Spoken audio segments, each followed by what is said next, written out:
नमस्कार साथियों, अध्ययन लक्ष्य में आपका स्वागत है। आज हम एक नया सब्जेक्ट स्टार्ट करने जा रहे हैं, भौतिक भूगोल। और इसमें भौतिक भूगोल में भारत का भूगोल भी होगा, कुछ टॉपिक भारत के भूगोल के भी होंगे और कुछ जो फिजिकल ज्योग्राफी है उसके भी टॉपिक रहेंगे।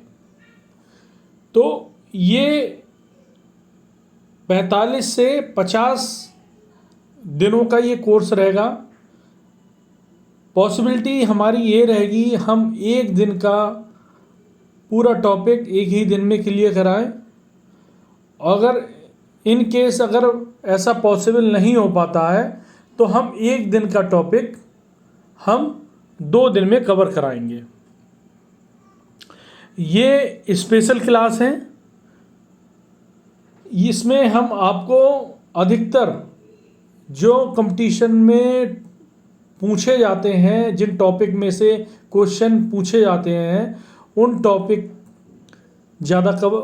को हम ज़्यादा कवर कराएंगे और उन्हीं से ही ज़्यादातर क्वेश्चन आते हैं।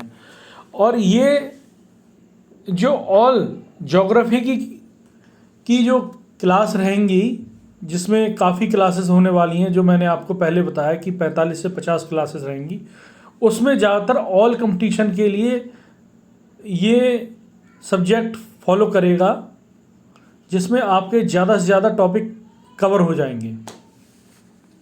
तो साथियों, हम ये सब्जेक्ट इसलिए लेके आए हैं,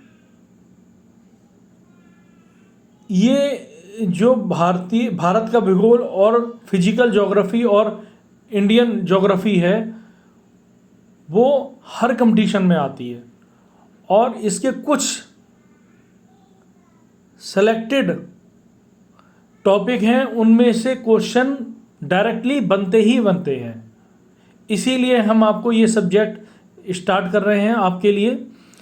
तो हम आज फर्स्ट डे का हम टॉपिक लेकर आए हैं और इन क्लास का माध्यम इंग्लिश हिंदी रहेगा, और ताकि जो है अप्रोच ज़्यादा से ज़्यादा अभ्यर्थियों की रहे और ज़्यादा से ज़्यादा एस्पिरेंट इस वीडियो को देख सकें और समझ सकें।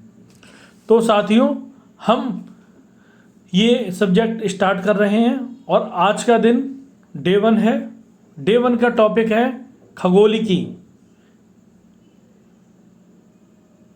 इसके बारे में हम आज आपको बताएंगे। तो साथियों, खगोल की क्या है और ब्रह्मांड की उत्पत्ति कैसे हुई, इसके बारे में हम जानेंगे। ब्रह्मांड की उत्पत्ति के बारे में अनेक सिद्धांत प्रचलित हैं, जिसमें स्थिर अवस्था, संकल्पना एवं बिग बैंग सिद्धांत, बिग बैंग थ्योरी प्रमुख है। वर्तमान में सबसे लोकप्रिय सिद्धांत बिग बैंग सिद्धांत है। स्थिर अवस्था संकल्पना को फ्रेड हायल ने ब्रिटिश गणितज्ञ हरमान बांडी और अमेरिकी वैज्ञानिक थॉमस गोल्ड के साथ संयुक्त रूप से प्रतिपादित किया था।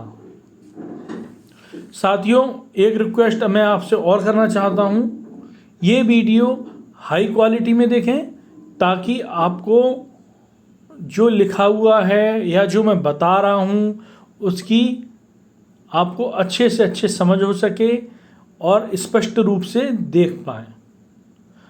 और बाकी जो अंडरलाइन करी है मैंने, वो आपको हाईलाइटेड हैं, उसको आप ज़रूर देख लें। बिग बैंग थ्योरी क्या होती है, ये किसने दी, उसके बारे में जानें। अंडरलाइन तो आप विशेष तौर से उसको दिमाग में बिठा लें। तो स्थिर अवस्था संकल्पना को फ्रेड हायल ने ब्रिटिश गणितज्ञ हरमान बांडी और अमेरिकी वैज्ञानिक थॉमस गोल्ड के साथ संयुक्त रूप से प्रतिपादित किया है। इस सिद्धांत के अनुसार ना तो ब्रह्मांड का कोई आदि है और ना ही कोई अंत। समय अनुसार अपरिवर्तित रहता है, यानी ना इसका कोई आदि है ना ही अंत है, ना कोई स्टार्टिंग फेस है ना ही एंड फेस है, और ये समय अनुसार परिवर्तित होता रहता है। अपरिवर्तित यानी कि अपरिवर्तित का मतलब इसका कोई परिवर्तन नहीं हो सकता। यद्यपि इस सिद्धांत में प्रसरणशीलता समाहित है, परंतु फिर भी ब्रह्मांड के घनत्व को स्थिर रखने के लिए इसमें पदार्थ स्वतः रूप से सृजित होता रहता है। क्या है इसमें? इसका घनत्व जो डेंसिटी है वो इसकी एक स्थिर रहती है, और इसमें जो मैटर्स हैं, पदार्थ हैं, स्वतः ही सृजित होते रहते हैं। ठीक है। अब बिग बैंग थ्योरी आप क्या है, इसकी हिस्ट्री देखिए। बिग बैंग सिद्धांत यानी big bang theory. Big bang theory क्या है? 1927 में जॉर्ज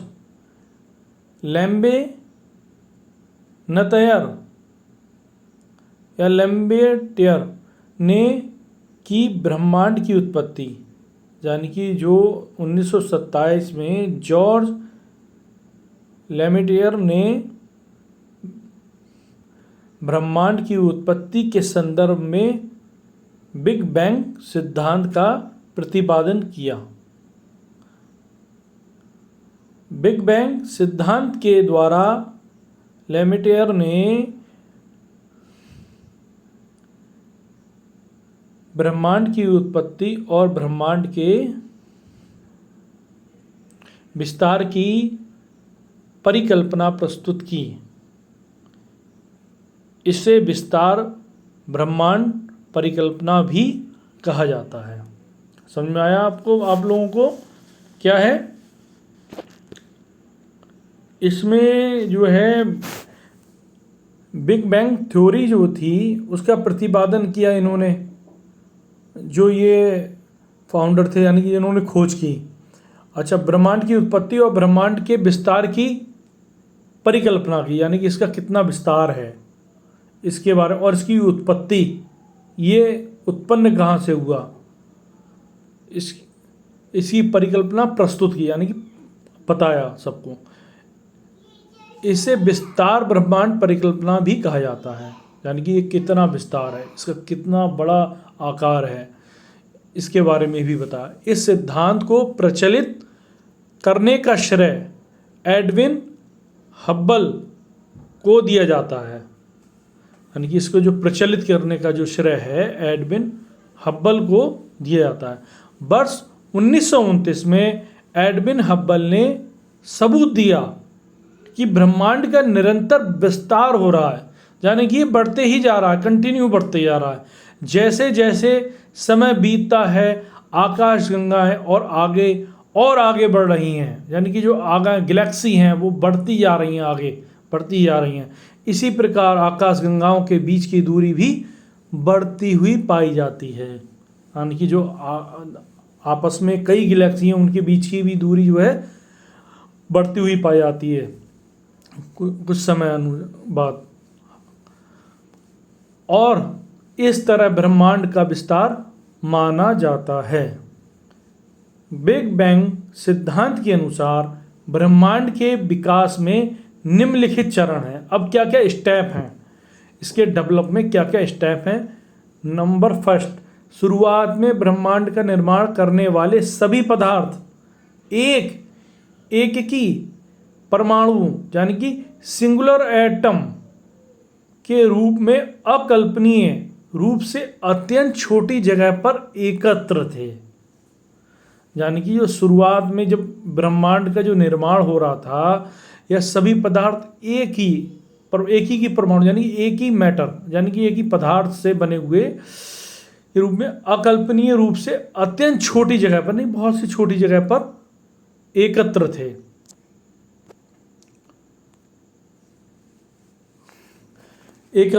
इस एक ही परमाणु के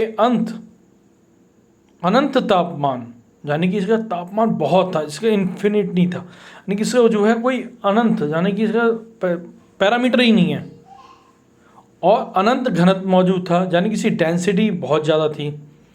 आज से लगभग 13.7 बिलियन साल पहले एक की परमाणु में अचानक विस्फोट हुआ, जो यानी कि एक ही परमाणु था, सिंगुलर एटम, उसमें क्या है विस्फोट हुआ एकदम। कितने साल पहले? 13.7 बिलियन साल पहले अचानक विस्फोट हुआ। इसके कारण इसमें बृहद पैमाने पर विस्तार हुआ, यानी कि इसके कारण बहुत बड़े पैमाने पर विस्तार हो गया, यानी कि सब में फैल गया, और आज भी जारी है, यानी कि अभी भी बढ़ ही रहा है। जैसे जैसे यह बढ़ता गया, कुछ ऊर्जा पदार्थ में परिवर्तित हो गई, यानी जो एनर्जी है वो मैटर में परिवर्तित हो गई, उसके जो पदार्थ बन गया अलग अलग तरीके। धमाके के बाद 1 सेकंड के काफ़ी छोटे अंशों में इसमें तेजी से विस्तार हुआ था। इसके बाद विस्तार धीमा हो गया। बिग बैंग घटना से पहले 3 मिनट के भीतर, यानी कि इसमें टाइम की भी बता दी इन्होंने, पहले 3 मिनट के भीतर पहला परमाणु बनना शुरू हो गया, यानी कि पहला परमाणु बनना शुरू हो गया पहले 3 मिनट के भीतर। किसकी? बिग बैंग की घटना से पहले। अब सुनिए, बिग बैंग से 3 लाख वर्षों के भीतर तापमान घटकर 45,000 केल्विन हो गया, 45,000 केल्विन हो गया, और विभिन्न परमाणु के संयोजन से पदार्थों का निर्माण होगा।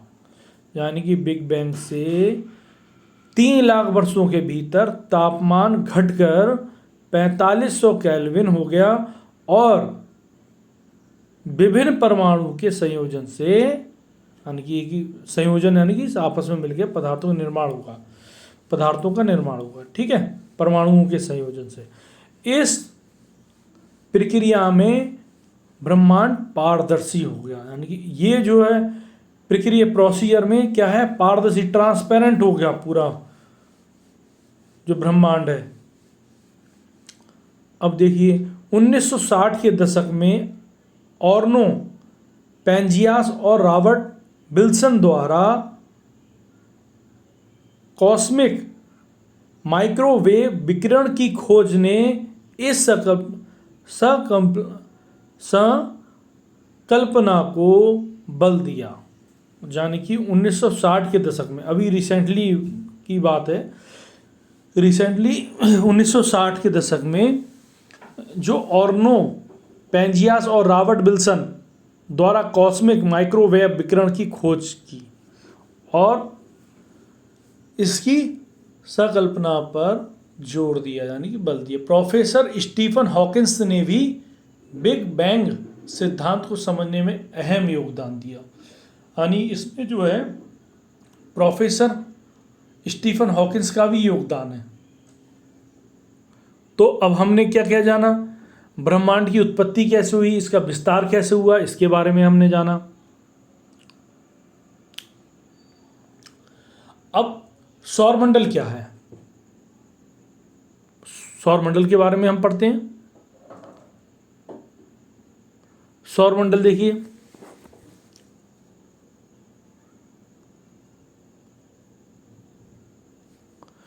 संपूर्ण ब्रह्मांड में अनेक ग्रहों की प्रणाली,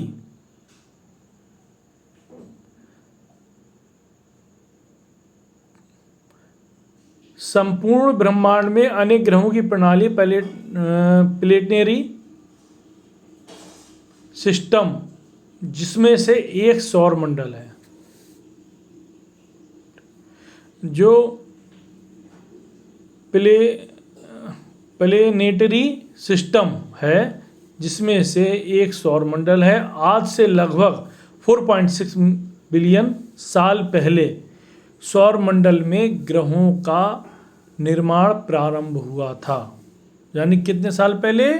4.6 बिलियन साल पहले सौर मंडल में ग्रहों का निर्माण प्रारंभ हुआ। यानी कि जो ग्रह हैं हमारे, जैसे अर्थ है, मून है, मार्स है, और नेपच्यून है, और काफ़ी जो ग्रह हैं, शुक्र है, बुध है, सूर्य है, इनका जो है 4.6 बिलियन साल पहले सौर मंडल में ग्रहों का निर्माण प्रारंभ हो गया था। हमारे इनके साथ ही 8 ग्रह हैं। हमारे सौर मंडल में सूर्य एकमात्र तारा है।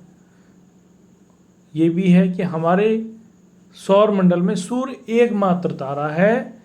इसके साथ ही 8 ग्रह, 200 से ज़्यादा विभिन्न ग्रहों के उपग्रह, यानी कि 200 से ज़्यादा जो ऐसे ग्रह हैं उनके उपग्रह, लाखों छोटे पिंड जैसे क्षुद्र और धूमकेतु और भारी मात्रा में धूल के कण और गैस हैं। किसमें? ब्रह्मांड में, संपूर्ण ब्रह्मांड में।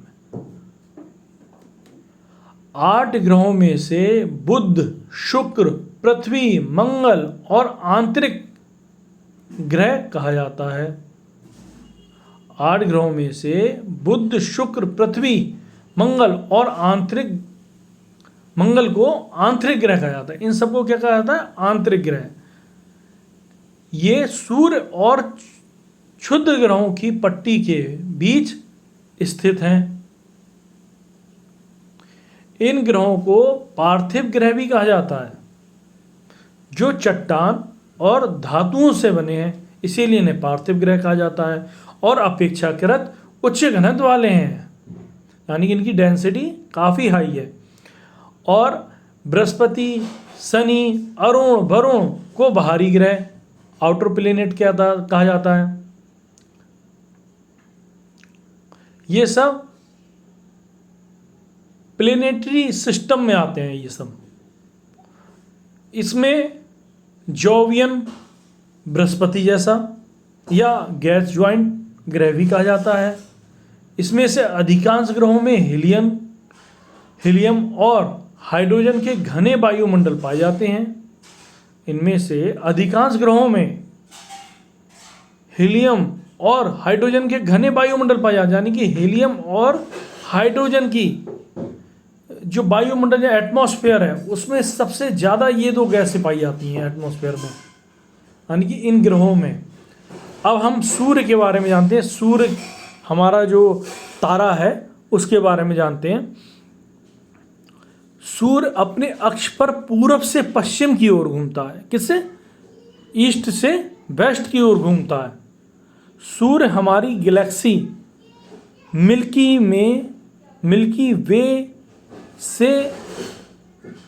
में से लगभग 30,000 प्रकाश वर्ष की दूरी पर स्थित है। अब इसमें बे से की जगह में से कर लीजिएगा। सूर्य अपने अक्ष पर पूरब से पश्चिम की ओर घूमता है। नंबर 1 बात, इसको नोट कर लीजिएगा, कभी भी क्वेश्चन में डायरेक्टली क्वेश्चन पूछ लेते हैं। पूर्व ईस्ट से वेस्ट की ओर। और सूर्य हमारी गैलेक्सी मिल्की वे नाम हमारी गैलेक्सी है मिल्की वे गैलेक्सी से लगभग 30,000 प्रकाश वर्ष की दूरी पर स्थित है। प्रकाश वर्ष क्या है? एक दूरी का पैरामीटर, जो सबसे बड़ा पैरामीटर होता है डिस्टेंस का, प्रकाश वर्ष। अब देखिए, सूर्य हमारे सौर मंडल का सबसे बड़ा पिंड है। हमारा जो सौर मंडल है, सोलर सिस्टम जितना भी है, वो सबसे बड़ा पिंड है, जिसमें हमारे पूरे सौर मंडल का 99.86% द्रव्यमान निहित है। यानी कि जो मास है वो निहित है, सबसे बड़ा, जिसमें हमारे पूरे सौर मंडल का जो मास है ना, सबसे ज़्यादा मास इसी में है, सूर्य में। और पूरे सौर मंडल का 99.86, ये नोट करने वाली बात है। सूर्य का जो है डायामीटर यानी कि व्यास की बात हो रही है, लगभग 13,92,000 किलोमीटर। इसका पूरा डाया की अगर हम बात करें, एक छोर से लेकर दूसरे छोर तक डायामीटर की बात करें तो 13,92,000 किलोमीटर है, जो पृथ्वी से लगभग 110 गुना अधिक है। यानी पृथ्वी से 110 गुना बड़ा है सूर्य। इसके बारे में अब बुध के बारे में जानेंगे। बुध और सौर मंडल का सूर्य से बुध सौर मंडल का सूर्य से सबसे निकट, यानी कि क्या है, जो बुध है ना वो सूर्य के सबसे निकट है और आकार में सबसे छोटा ग्रह है। नंबर एक बात, ये सूर्य के सबसे निकट है बुध और आकाश में ये सबसे छोटा ग्रह है। अब इस ग्रह का कोई उपग्रह भी नहीं है। इसे सूर्योदय से ठीक पहले या सूर्योदय के बाद क्षितिज के पास देखा जा सकता है। यानी कि जो यह है जो ग्रह है इसका कोई उपग्रह नहीं, इसे सूर्योदय से ठीक पहले देखा जा सकता है या सूर्योदय के बाद क्षितिज, यानी कि जो बिल्कुल सूर्यास्त हो रहा हो उसके आसपास देखा जा सकता है। यह है सूर्य की ओर की एक परिक्रमा में, यानी कि सूर्य की जो एक कोई परिक्रमा है इसमें 88 दिन लगाता है। यानी कि सूर्य की परिक्रमा करने के लिए ये 88 दिन लगाता है। यह लोहे और जस्ते से बना हुआ है। देखिए इसमें मेटल आ गए, ये लोहे और जस्ते से बना हुआ है। यह अपने परिक्रमा पथ पर 29 मील यानी कि 29 माइल प्रति क्षण की गति से चक्कर लगाता है। यानी कि स्पीड दे रखी है इन्होंने कि एक पूरा राउंड जो परिक्रमा पथ पर, ये स्पीड क्या है इसकी, 29 माइल पर सेकंड की बात करते हैं, क्षण की गति से चक्कर लगाता है। देखिए कितनी स्पीड है इसकी। अब आती है शुक्र की बात। यह है पृथ्वी का सबसे निकट ग्रह है। वहाँ बुध क्या है, सूर्य का सबसे निकट, और ये शुक्र क्या है, पृथ्वी का सबसे निकट। इसके साथ ही यह सबसे चमकीला ग्रह है, यानी कि सबसे जो चमक मारेगा वो शुक्र है। शुक्र ग्रह के सतह का तापमान काफ़ी उच्च होने के कारण सबसे गर्म ग्रह माना जाता है। यानी कि इसका जो है हीटअप, काफ़ी हीटअप है ये, यानी कि बहुत ज़्यादा जो है ये गर्म है क्या, शुक्र ग्रह। और ये सबसे चमकीला ग्रह है और पृथ्वी के सबसे निकट है ये। सूर्य ग्रह का आकार, घनत्व एवं व्यास पृथ्वी के समान है, यानी कि इसके जो इक्वल है। शुक्र ग्रह पृथ्वी के घनत्व और व्यास के समान है, यानी घनत्व में भी समान है, व्यास में भी समान है। इसके कारण इसे पृथ्वी का जुड़वा ग्रह कहा जाता है। जैसे जुड़वा भाई भाई नहीं होते, वैसे ही इसे जुड़वा ग्रह कहा जाता है शुक्र को। और ये सबसे निकट है अर्थ के। इसकी घूर्णन की दिशा पूरब से पश्चिम है। कैसे, पूरब से पश्चिम, जैसे सूर्य की है पूरब से पश्चिम, बस इसकी सूर्य पूरब से पश्चिम। अब हम अपनी प्यारी सी पृथ्वी के बारे में बात करते हैं। पृथ्वी अपने अक्ष पर टिल्ट है। टिल्ट का मतलब थोड़ी सी झुकी हुई है। कितनी, 23.5 डिग्री झुकी हुई, यानी कि टिल्ट है कितने एंगल पर, 23.5 डिग्री पर ये टिल्ट है, यानी झुकी हुई है। पृथ्वी पर ऋतु परिवर्तन अक्ष पर झुके होने के कारण और सूर्य के सापेक्ष स्थिति में परिवर्तन के कारण होता है। यानी कि अब जो क्या है ऋतु, यानी कि सीजन, जैसे अपना आता है, जैसे स्प्रिंग आती है या फिर मानसून आते हैं, विंटर आती है, समर आता है, ये सब क्या है, सीजन है। सीजन क्या मतलब, ऋतुएं आती हैं। जो ऋतुओं का परिवर्तन दो ही रीजन है, एक तो ये अपने जो है एक्सिस पर, यानी कि 23.5 डिग्री टिल्ट है। फिर दूसरा क्या है कि ये जो है सूर्य के बिल्कुल डायरेक्ट सापेक्ष स्थिति, यानी बिल्कुल ठीक सामने होने की स्थिति में ये ऋतुओं में परिवर्तन होता है। अब देखिए, अब देखिए हमारी पृथ्वी के बारे में और क्या कहते हैं। इसका उपग्रह चंद्रमा है। इसके दक्षिणी भाग पर लिबनिटीज पर्वत स्थित है। यानी कि हमारे जो इसका उपग्रह चंद्रमा है, जिसके दक्षिणी भाग पर, किसके दक्षिणी भाग पर, चंद्रमा के लिबनिटीज पर्वत है।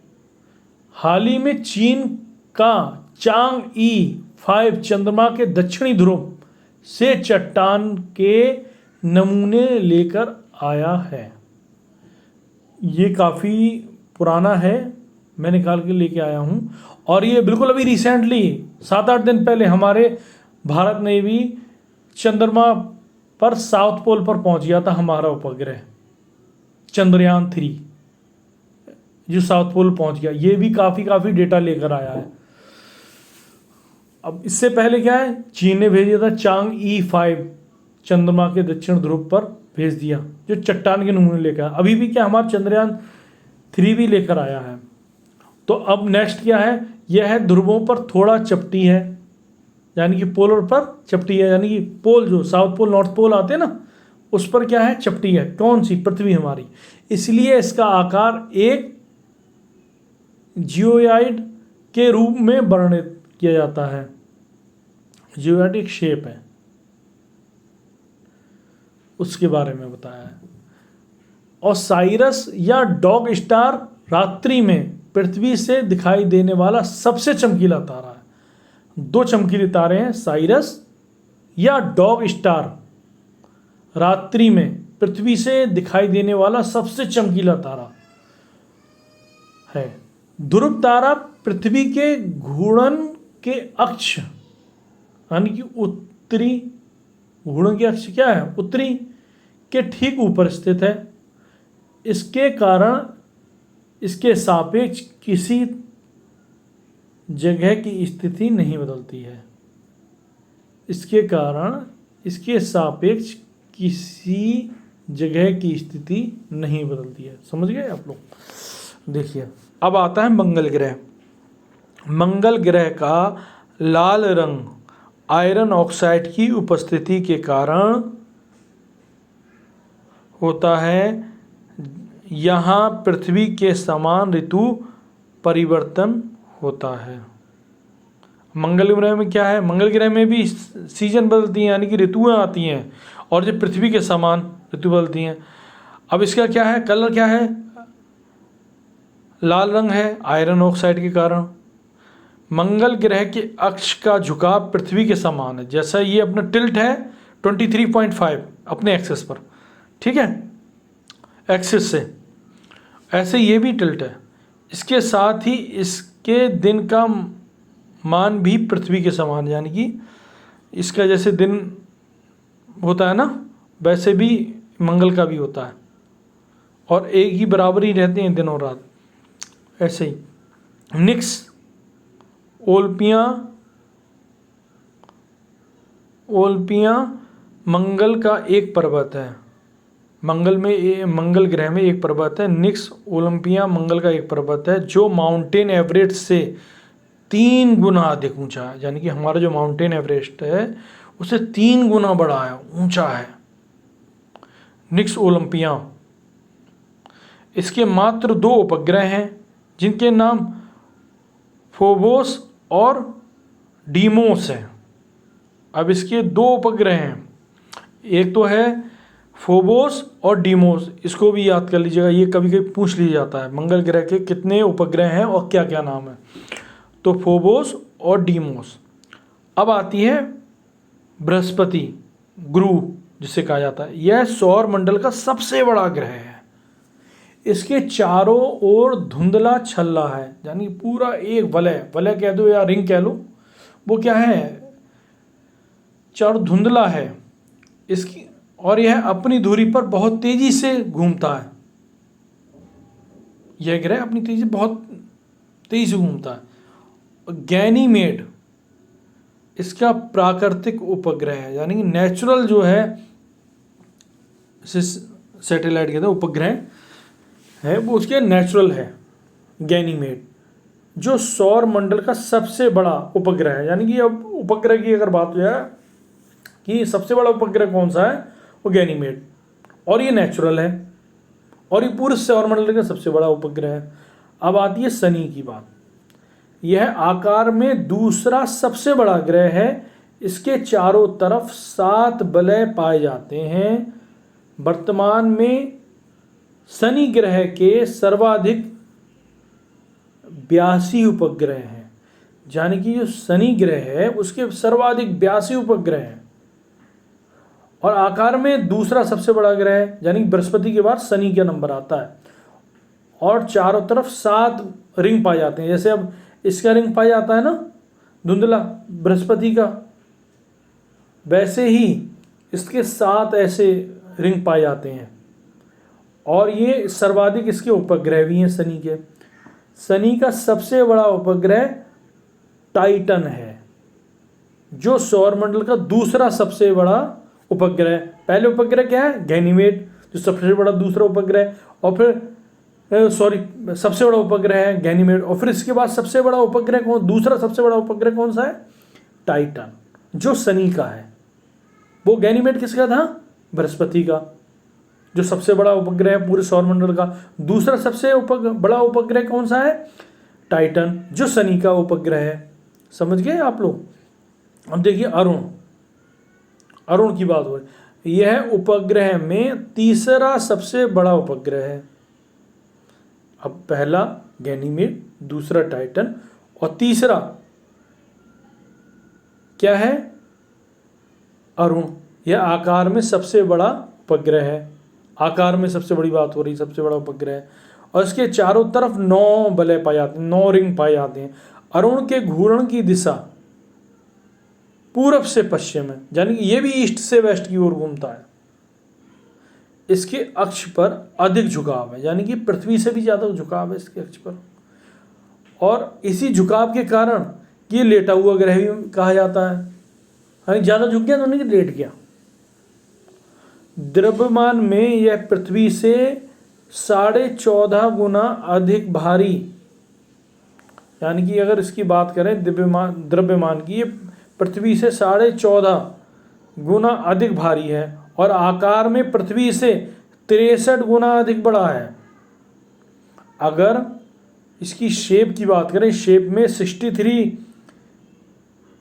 गुना बड़ा है मल्टीप्लाई, और भारी कितना है वेट में, 14.5 गुना पृथ्वी का। अरुण जो ग्रह है वो भारी है 14.5 और 63 गुना बड़ा है। अब वरुण की बात करते हैं। वरुण की बात क्या करेंगे,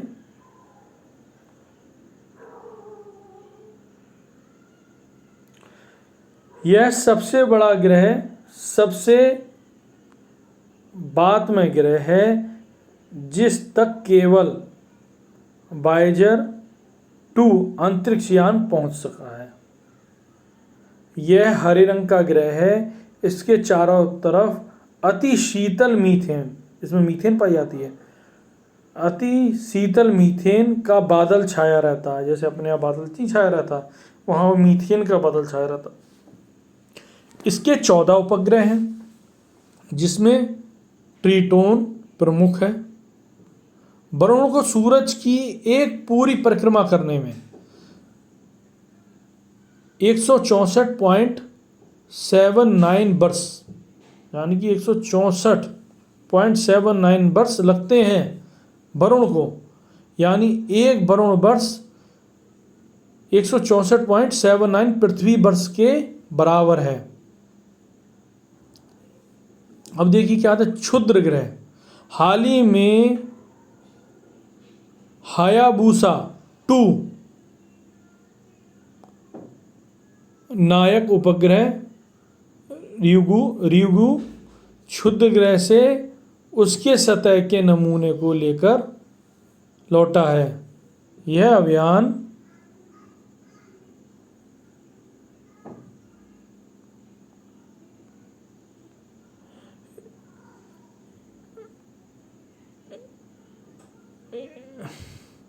यह अभियान यूरोपियन अंतरिक्ष एजेंसी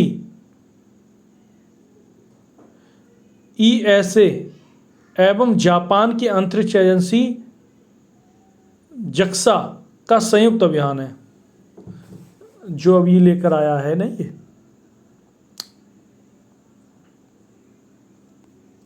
मैंने आपको दिखाया, सॉरी, ये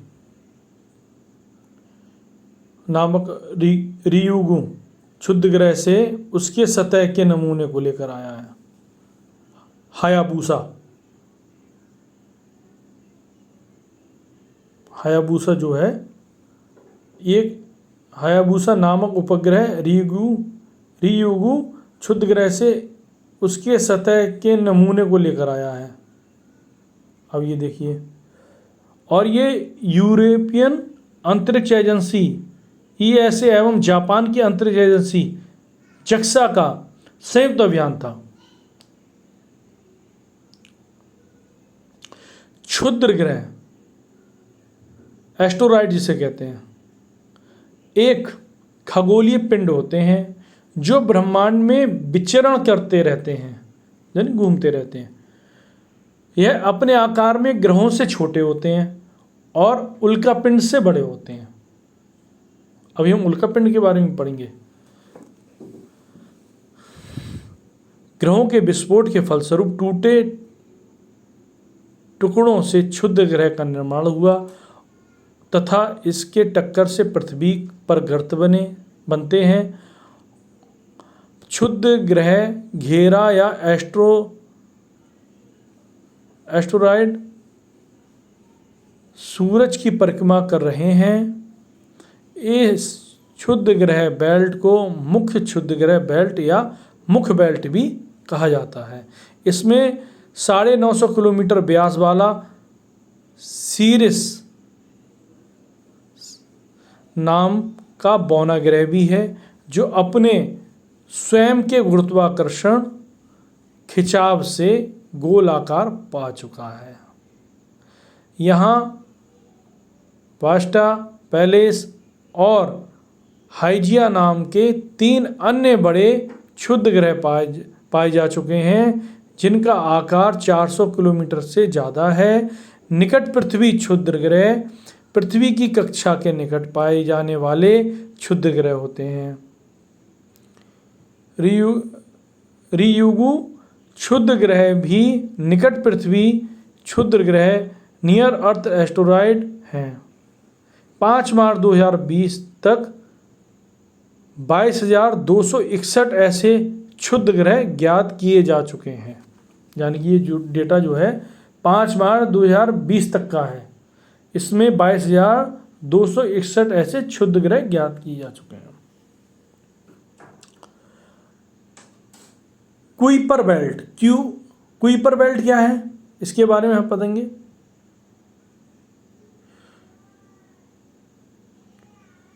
कुइपर बेल्ट क्या है? बर्फीले छोटे पिंडों का सपाट घेरा, यानी सपाट रिंग है, जो कि नेपच्यून ग्रह की कक्षा से परे सूर्य की परिक्रमा करते हैं। इस बेल्ट को एडगे वार्ड या कुइपर बेल्ट भी कहा जाता है। हालांकि इसका अस्तित्व दशकों से माना जा रहा था, परंतु 1990 के दशक तक कुइपर बेल्ट को देखा नहीं जा सका। इसके बाद नहीं देखा जा सका, जब पूर्वापेक्षा बड़े दूरबीन और संवेदनशील प्रकाश डिटेक्टर की उपलब्धता के पश्चात इन्हें देखा जा सका, यानी दूरबीन के द्वारा। और जो प्रकाश डिटेक्टर हैं, लाइट डिटेक्टर, उनकी एबिलिटी के बाद ही इन्हें देखा जा सका। इसका नाम डच अमेरिकी खगोल शास्त्री जेरार्ड पी कुइपर के नाम पर रखा गया और इसमें करोड़ों पिंड शामिल हैं। इसका निर्माण बाहरी ग्रह के बनने के पश्चात बचे हुए अंश से माना जाता है। कुइपर बेल्ट को अल्पकालिक धूम्रकेतु का स्रोत माना जाता है, विशेष रूप से वे जो 20 वर्ष से कम समय में सूर्य की परिक्रमा करते हैं। क्यूपर बेल्ट का बता रहे हैं, ये क्यूपर बेल्ट को अल्पकालिक धूम्रकेतु का स्रोत माना जाता है, और विशेष रूप से वे जो 20 वर्ष से कम समय में सूर्य की परिक्रमा करते हैं। बौना ग्रह क्या है? प्लूटो क्यूपर बेल्ट में सबसे बड़ी ज्ञात वस्तु है, जिसके बारे में ज़्यादा डिटेल मालूम है, जिसका चंद्रमा चेरान है। अब धूम्रकेतु के बारे में हम पढ़ेंगे। हाल ही में ईएसए एवं नासा के सौर एवं सौर चक्रीय वेधशाला सोहा और वेधशाला द्वारा धूम्रकेतु C/2020 सोहो देखा गया। धूम्रकेतु सौरमंडलीय निकाय है जो पत्थर, धूल, बर्फ और गैस के बने हुए छोटे छोटे खंड होते हैं। यह ग्रहों के समान सूर्य की परिक्रमा करते हैं। धूम्रकेतु के बारे में बात हो रही है। ये सूर्य के समान क्या करते हैं? परिक्रमा करते हैं। वर्तमान में ज्ञात धूम्रकेतुओं की वर्तमान संख्या क्या है? 3697। छोटे पथ वाले धूम्रकेतु सूर्य की परिक्रमा एक अंडाकार पथ में, यानी क्या है, एपिकल जो होता है ना, अंडाकार पथ में लगभग 6 से 200 वर्ष में पूरे करते हैं। और कुछ धूम्रकेतु का पथ वलयाकार है, यानी कि लूप, और वो मात्र एक बार ही दिखाई देते हैं। जो वलयाकार है वो एक बार ही दिखाई देगा। लंबे पथ वाले धूम्रकेतु एक परिक्रमा करने में हजारों वर्ष लगाते हैं। अधिकतर धूम्रकेतु बर्फ, कार्बन डाइऑक्साइड, मीथेन और अमोनिया तथा अन्य जैसे सिलिकेट और कार्बन मिश्रण के बने होते हैं। बाहरी सौरमंडल के बाहर विद्यमान धूम्रकेतु जैसे ही अंदरूनी सौरमंडल में प्रवेश करता है, सौर विकिरण के कारण धूम्रकेतु का अस्थिर पदार्थ भाप बनकर उड़ने लगता है। यह अमोनिया अन्य पदार्थ जैसे सिलिकेट, कार्बन मिश्रण के बने होते हैं। बाहरी सौरमंडल के बाहर विद्यमान धूम्रकेतु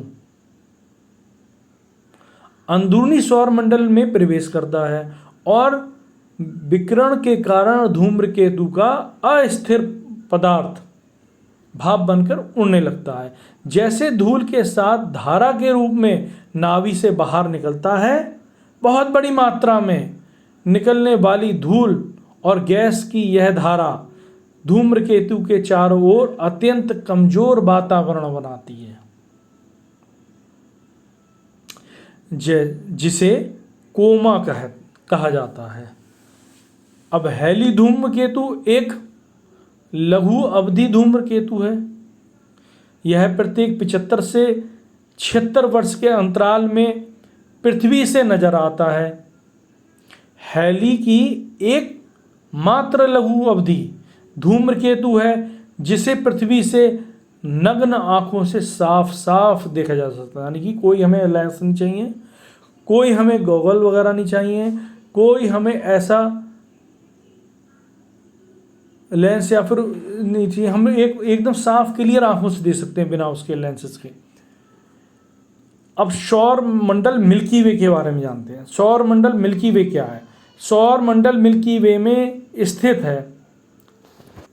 सौर मंडल जो है मिल्की वे में स्थित है। पूरा जो हमारा सोलर सिस्टम है, ठीक है, मिल्की वे में स्थित है। मिल्की वे क्या है? एक गैलेक्सी है, आकाशगंगा जिसे कहते हैं। मिल्की वे सर्पिलाकार आकाशगंगा है जिसका व्यास लगभग 1,00,000 प्रकाश वर्ष है। सूर्य मिल्की वे की बाहरी सर्पिल भुजा, जिसे बोलते हैं स्पाइरल, अब इसे भी कहते हैं स्पाइरल गैलेक्सी,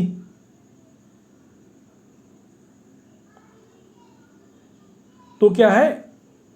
स्पाइरल यानी कि सर्पिल भुजा, ओरियन साइग्नस आर्म और लोकल स्पर ने यानी कि ओरियन साइग्नस आर्म और लोकल स्पर में स्थित है। सूर्य गैलेक्टिक सेंटर से लगभग 26,660 प्रकाश वर्ष की दूरी पर है और मिल्की वे के केंद्र के चारों ओर लगभग 250 किलोमीटर प्रति घंटा की गति से चक्कर लगा रहा है।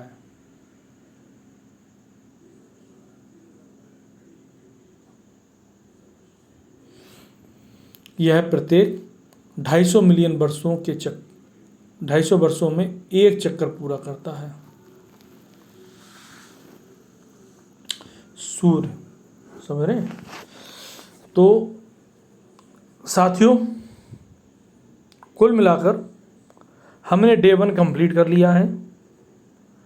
ये वीडियो कुछ लंबी हो गई होगी, आप इसको पूरा देखें, आपको पूरा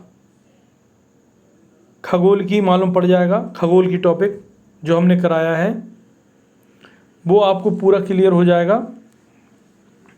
और सोलर सिस्टम पूरा क्लियर हो जाएगा, कौन कौन से ग्रह हैं, कौन और क्या क्या उस ग्रह की विशेषताएं हैं वो मालूम पड़ जाएगा।